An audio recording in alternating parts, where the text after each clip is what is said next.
Good morning, good evening, good afternoon, ladies and gentle germs. Welcome back to another video. Today is day numero 9 of the 14-day video a day challenge for the month of June. And this is going to be a pretty interesting video, as I say with every other video in this series, because I really had no type of desire to make this. It honestly came out of nowhere. When you're doing a video every single day for 2 weeks, more often than not, you have a tendency to plan things ahead. So while you're working on videos and recording videos, you're thinking about what you're going to do for the next couple of days. So usually when I have these sort of goals and challenges I set for myself, by the time I upload one video, I'm already thinking of like the next 4 I'm going to make. This video came out of nowhere. It came from my past weekend playing this particular game. And as I'm sure you can tell by the title, it might sound very strange, but today I'm going to be talking to you guys all about The Legend of Zelda Breath of the Wild, as you can see here. The game just celebrated its 2-year anniversary not too long ago, in addition to the Switch turning 2 years old. But unlike most people out here who own a Switch and talk about the Nintendo Switch on the internet, I really didn't care much for Breath of the Wild. I know everybody was obsessed with this game and they were talking about it like crazy. I was just kind of like, nah, whatever. You know, it's Nintendo's answer to The Witcher 3 or Skyrim, or yeah, it finally took them until 2017 to get with the times. That sort of shtick, you know? But when I picked up the Switch at the end of 2017, Zelda was really one of the only few games to play. I mean, at that point, all you really had was Super Mario Odyssey, a bunch of Wii U ports, and Breath of the Wild. So I thought to myself, alright, I'm gonna get a Switch anyway, so I might as well pick up this game. Started playing it, and you know, I really appreciated the novelty behind it. You know, it's a different kind of Zelda game. It's open world. It's like basically a choose your own adventure sort of shtick. Played it for a few hours, but if I'm being real with you guys, it never hooked me. There were a couple of annoyances, I'm sure many of you guys, if you go from previous Zelda games, or just any game in general, and then you jump into Breath of the Wild, you'll notice some of those things. So I put it down, and I focused on other games. Fast forward to the end of 2018. I got this weird itch, this weird bug, and I do shower, so, you know, just letting y'all know that me being itchy is not me being stanky. But I got this weird urge to play Breath of the Wild. I don't know what it was, so I decided to go back to the game. And you guys ever get into that situation where you go back to a game after not playing it for a long-ass time, and you're just so lost at what you were even doing, you forgot how to play the game, that you're just like, you know what, I might as well cut my losses, restart the game, and just go from there. That's what I did for Breath of the Wild, I believe at the end of 2018 or at the beginning of 2019. I'm not particularly sure. And I thought that, okay, you know, I'm going to give it a second try. I got a little further along, but then the same thing happened again. And I thought, you know what, maybe Breath of the Wild is not for me. You know, I put in a couple hours into it twice between 2 playthroughs, and it's just one of those games that other people like and I just don't, but I can appreciate its existence and what it's doing. Fast forward a few months later to this past weekend. I had a Saturday off. I had a Saturday off from work from the first time in a very long time, because between my multiple jobs, I usually work on the weekends and my days off are during the weekdays. So since I had a Saturday off from work, I was just thinking to myself, all right, what do I do? You know, like today's my rest day from the gym. I don't got to go to work. I don't really got to do anything. I've done all my errands. I need a game to play that I could just immerse myself in. And you know how sometimes you go through your collection and no game is really hitting? Like you keep swapping through games. Like, oh, I want to play this game. I'm just pissed off at this one. Oh, I'm going to play this game. Oh, great. It's got a 5 GB update, like that sort of thing. I just thought to myself, you know what? Screw it. I'm going to put Breath of the Wild in and I'm going to give it one last chance. So I booted up the game, and I don't know what it was, but this past weekend, something clicked. Something within me was just like, I don't remember the game being this cool. That's so strange. And normally, you would think in these sort of scenarios, right, if someone's talking mad shit about a game that they haven't played or they haven't given it the time, more often than not, like when they actually give it the time, they'll just change their tune or whatever. Like, you know how sometimes, like especially in this whole console war thing, people will talk shit about like PlayStation or Xbox or Nintendo, and then the second they get it, it's like they automatically love it and they just say, yeah, I've always been a fan of this. I was very upfront and honest, you know, like I've owned a Switch for a year and a half now, And just because I owned it doesn't mean I'm going to be like, yo, every Switch game is amazing. Every Switch game is awesome. You know, I'm still myself. You know, I love the Switch and its library, but I can still be critical of things. But something about Breath of the Wild, I don't know if it just took a really long time for me to get into it, or I just needed to just keep playing the game to really understand what it was going for. Because more often than not, when you play games and someone gives you like an arbitrary number or arbitrary point in it for it to get really good, like Final Fantasy 13, I think is like the best example. I've even used this, you know, when I first played the game. I said, just wait till you get to chapter 13, which is like 30, 40 hours into the game. And that's when it really opens up. You know, I said that when I was 16 years old. Being a 16-year-old, when all you really had to worry about was a part-time job and the SATs. Yeah, I could blow 30 hours on a Japanese RPG and not have to worry about it. But when you're 25 years old and you're working full-time and you're doing all this stuff, telling someone that they have to play a game for 30 hours for it to get good, it just doesn't hold water. Like, it doesn't hold the same weight as it did when you were younger, when you had all this free time. But Breath of the Wild, I think I've been looking at it wrong the whole time. Because I was looking at Breath of the Wild and I was just looking for like some semblance of a story, some semblance of an adventure in the traditional sense, in what I had been accustomed to with past games and what I'm just like used to playing. And I just didn't appreciate the game on its own merits for what it was trying to go for. Does that make the game perfect? No, it does not. Was I wrong to have the particular criticisms that I leveled towards it? No, because even though I think I finally clicked with the Breath of the Wild, there are still things that annoy me, which we'll touch on later. But it was just magical this past weekend, and I don't really use that sort of term. It sounds so weird when you're just describing a game that you're finally playing after a year and a half. But I was literally just sitting there, and there was something about me, you know, first things first, like I was going through the game, playing it completely the wrong way. You know, I was just trying to go farther and farther in the story. Meanwhile, my character kept dying over and over and over again. And I'm just like, what am I doing wrong here? Like, I keep dying, even though this is still like the early part of the game. Like, shouldn't things scale accordingly or blah, blah, blah, blah, you know, just traditional things.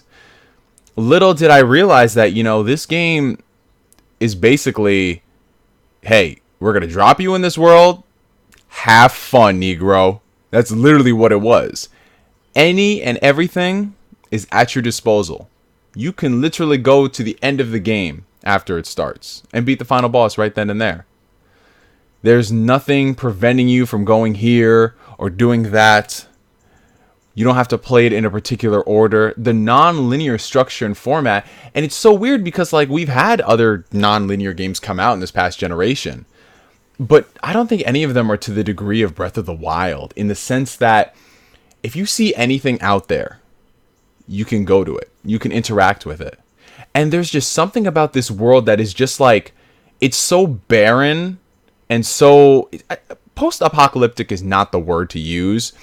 But even though it's not as alive as some of these other open world games, there's something just mystifying about it. Like, you're just traversing the mountains. Like, for example, if any of you guys tuned into my recent live stream where I was going up Death Mountain, there was just something so entertaining and interesting about going and scaling Death Mountain and having the majority of it be scalable, right? So you can climb it and find just like certain things in these hidden nooks and crannies. And then you just look off in the distance and you're just like, what is that over there? I want to go explore it. And it's just like the thrill that you get from your sense of adventure being rewarded that just keeps you playing more and more and more.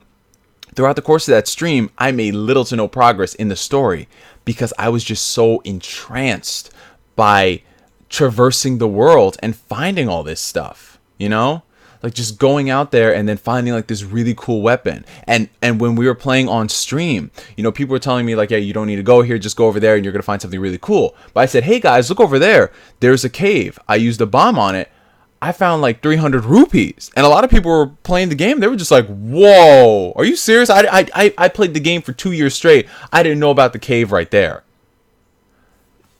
All the people who were in the stream yesterday were damn well they might have been Breath of the Wild veterans. You know, they've been playing multiple times. That's one thing I love about you guys. Shout out to y'all. You're an amazing community. Even though I'm a freaking noob and I admit it, just coming on here and playing this game and just interacting with y'all, it's so cool. Because you guys have been playing the game for 2 years. I just, for lack of a better term, got into it now. And we're all just finding new things about the world. Because you're able to play it at your own pace. Like, for a world that is so dead on paper, it's so alive at the same time. And when I realized that, I understood exactly what they were going for with this game and why so many people have given it such praise. Because I was looking at it from a very small-minded viewpoint, you know? Oh, it's a terrible Zelda game. Which a lot of things here I don't like as a Zelda fan, you know? Which we'll touch more on that later in addition to some of my critiques. Or, oh, you know, it's like baby's first Witcher 3. I've said those things before. I'm not going to sit here and deny that. I've done it in live streams, right? But then I look at what this game is giving you that one of my favorite all-time games, The Witcher 3, doesn't. And that doesn't mean that The Witcher 3 is bad and Breath of the Wild is better, and the fact that Breath of the Wild lacks some of the features of Witcher 3, that doesn't mean that it's worse. They're just two completely different experiences, and they fulfill they have two satisfying traits about them. And it's just insane, man. So comparing the two is not really comparable, you know? And I kind of feel bad looking back on it because it does a disservice to both The Witcher 3 and CD Projekt Red's legacy. Same thing for Nintendo and Zelda, you know? So it was just incredible playing through the game and just traversing the world and just seeing all your stuff being rewarded. And just the ways you can go about doing certain things. There's not just one linear path. You know, there's so many ways to skin a cat in this game, ironically. Because, you know, you can go out there and you can cook animals. And, oh, let me just talk about this since we're talking about cooking animals. This game really does reward you experimenting and having fun, right? The attention to detail is out of freaking control in this game. Like, we've seen games have attention to detail like crazy, such as Red Dead Redemption 2. But Breath of the Wild does it in such a way that you don't expect it, and it's so freaking fun. Like, for example, when you're on Death Mountain, because of the climate, right? Because it is so hot up there, Link cannot traverse normally, or else he is going to die. He is going to suffocate because of the fumes and the heat. He's going to succumb to all that bad stuff. So you need to have the appropriate armor, or you have to take a fire elixir, or whatever it's called, right? Some people may call that too realistic and troublesome, but the fact that they give you the options of either getting that armor or using the elixir is pretty cool. You can go to the town and buy the armor, or by talking to like the civilians, you can do a quest and he'll give you armor. That's pretty dope. And mind you, a lot of this stuff you would never realize unless you actually took the time to explore the world. You know what I'm saying? Like, I'm not ashamed to admit that sometimes I would just go online to the Breath of the Wild forums or on YouTube comment sections just to see like just these random things people talk about. I would be on a video seeing how to figure out like some type of shrine puzzle, and then down below in the comment section someone is telling me something about some hidden thing in like Kakariko Village or something. And I'm like, are you serious? Like, those sort of things is so freaking cool. It's like, whoa, because we're so accustomed to go to this person, they're their marker there, go to this town, oh, you're going to talk to these people, they're the important ones, and that's it. Meanwhile, you got this random Joe Schmo who can give you some friggin' dope-ass armor just for giving him 10 fire lizards, you know? So I was just like, whoa, this game really does reward you for talking to a lot of the NPCs. That's great. And the attention to detail, like I mentioned, you know, since you're going up this mountain, right? All of your gear is susceptible to the elements. So I remember, and I'll never forget this, I was fighting some of the enemies there on the mountain, and I took out my arrow, and I was getting ready to shoot them down, and I was just like, whoa, when did I get fire arrows? Because, you know, I'm terrible with my resource management, so I ran out of arrows very quickly. But I had fire arrows, because your regular arrows, since the heat, they automatically become fire arrows. Whoa. All your wooden equipment automatically goes on fire because of the heat.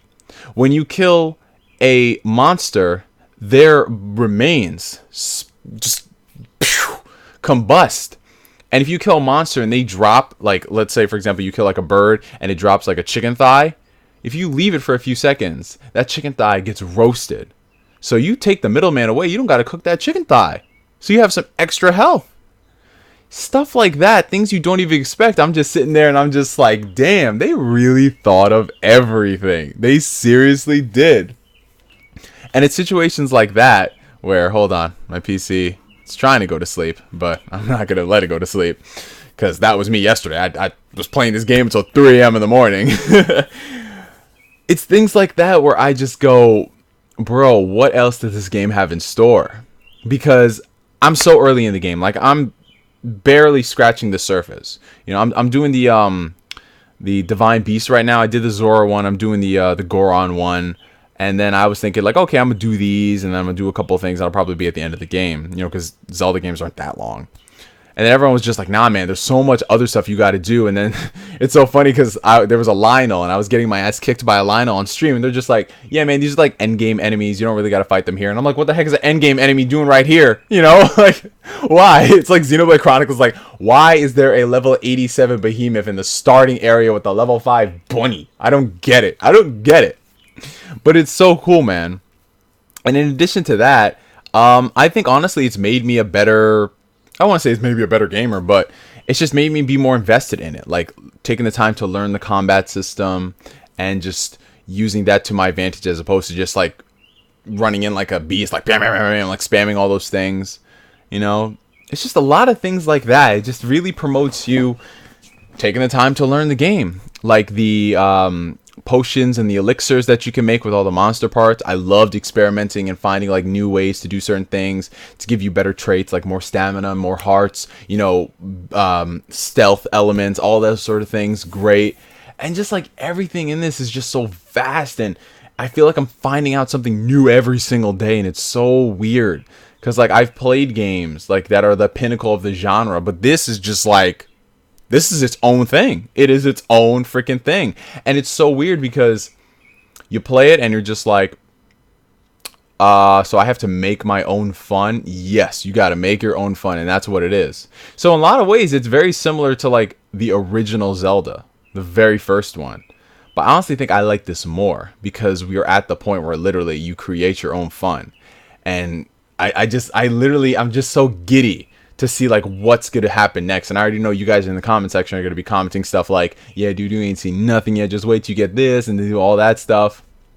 It's so cool. It's so cool. And the world, dude, I'm just gushing. Like, all I've been doing this morning, yeah, because I have been playing this game every single day on my day off, is just going around and exploring the map and just heading into the shrines, getting more hearts, increasing my stamina, you know, finding all the towers and just everything that comes there. It's like just a thrill, as I've said constantly. It's so cool. It's so freaking dope. Now, while there are a lot of really cool things about the game, there are some things that I'm just kind of on, and I'm never going to get used to. The weapon degradation system. Listen, I know what you guys are saying. You can carry like 10 plus weapons at a time and blah, blah, blah, blah, blah. I'm still not a fan of it because it just means you have to carry more shit. Literally, that's what it means. You got to go around, you got to carry this, you got to carry that, you got to do this, got to do that. You got to hope in God and pray that these weapons don't die, so you got to have backups. And then just in case those break, you got to have backups for your backups. I don't like that at all. I wish if they were going to have a weapon break system, they have it so you can upgrade your weapons or repair your weapons like they do in other games. You know, that I just feel this type of realism, it makes it go a bit too far. Not to the point where you have to, you know, clean your horse's testicles in Red Dead Redemption 2 far, but the point where it just gets kind of annoying. I don't think that enforcing this arbitrary way to play the game really makes you a better gamer, in the sense that, oh, you just have to make sure that you know how to use all the weapons in the event that one of them breaks. You get what I'm saying? So I don't really like that. In addition to it, just what I've been playing, like just fighting the Divine Beasts and everything, they're not really the most entertaining. It's not fun. I definitely do prefer the classic Zelda style of things in the dungeons. I like those a lot more. Maybe in the future, and I'll probably do a video once I beat the game talking about what I want to see in the sequel, they could actually go back and make like a hybrid of the two, because I don't mind the shrines. I don't mind those. Those are nice little challenges to do, and it helps you explore the world and everything. But I just don't like the Divine Beast setup. They're just kind of boring. I don't that's just it. But other than that, everything in the game has been great, you know, from what I've experienced. I know a lot of people complain about like the lack of story and everything, and how it's not really there, because I think based off from what I've been playing, the way the game is set up and structured, the fact that it's so non-linear, I don't think you could have a traditional Zelda story in that sense. You know what I'm saying? Because then you're forced to be moved along this path. It closes off so many different doors. So it'll be interesting to see what they do in the sequel. But again, this is all sequel talk. Anyways, that's really all I wanted to say today, you guys, talking about Breath of the Wild. Like I said, I'm just very early in the game. I think I've barely scratched the surface, but I'm just having so much fun exploring the entire map, and I'm so happy that it finally clicked. This game I paid $65 for. I'm so glad that it finally clicked with me, and it's great that you guys are here to like help me along the journey like I'm a lost child, and I'm like, take me guys, help me, so I don't make an even bigger fool of myself. But yeah, if you guys want to see more streams of Breath of the Wild, definitely comment down below and just let me know your overall experiences of Breath of the Wild. Am I alone in this situation? Did you guys have a sort of like revelation moment? Or if you just don't like the game, just comment down below and say, yeah, you know, I don't like the game, but I will agree to disagree in terms of like what you think about it. Because, you know, I don't think the game is perfect. I think the game has its problems and its flaws, like every single game, but there's just so much good that outweighs it that it's just like it becomes a non-issue in a sense. You know what I'm saying? Anyways, for me to you for now, my name is NGS signing out, and like always, I will catch you guys later. Peace.